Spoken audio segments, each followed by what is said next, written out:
Masalah utama yang muncul di masa modern tentang keislaman adalah pertanyaan, apakah Islam itu kompatibel dengan dunia modern?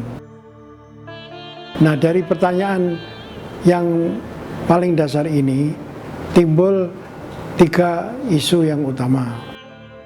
Yang pertama adalah masalah hubungan antara agama dan ilmu pengetahuan. Jadi apakah agama itu sesuai dengan ilmu pengetahuan? Agama itu sesuai atau menganjurkan dikembangkannya ilmu pengetahuan? Dan juga sebaliknya, apakah ilmu pengetahuan itu tidak bertentangan dengan nilai-nilai keagamaan, dalam hal ini Islam? Yang kedua adalah masalah hubungan antara agama dan kebudayaan. Kebudayaan di sini ada 2 macam. Yang pertama adalah kebudayaan universal. Yang dimaksud dengan kebudayaan universal di sini adalah kebudayaan Barat modern. Yang kedua adalah kebudayaan lokal, yaitu kebudayaan yang berkembang di kalangan masyarakat lokal.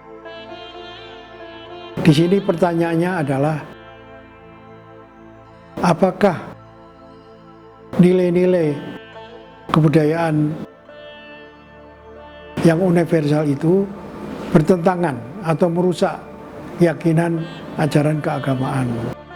Yang kedua adalah, apakah budaya lokal itu telah mencemari kepercayaan yang paling pokok dalam Islam, yaitu ajaran tauhid?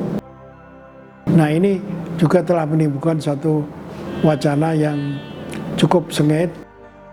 Yang pertama adalah bahwa Islam dengan kebudayaan universal itu bersifat kontroversial, sehingga karena itu yang terjadi adalah clash peradaban atau benturan peradaban. Sedangkan terhadap kebudayaan lokal itu seringkali bersifat mencemari ajaran tauhid yang murni. Yang ketiga adalah hubungan antara agama dan negara.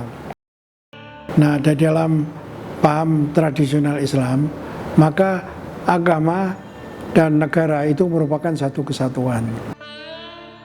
Tetapi dalam pengalaman sejarah, ternyata persatuan antara agama dan negara itu telah menimbulkan masalah, yaitu agama itu berperan melegitimasikan hal-hal yang bersifat profan atau didasarkan pada kepentingan-kepentingan yang tidak sakral, tapi bersifat profan.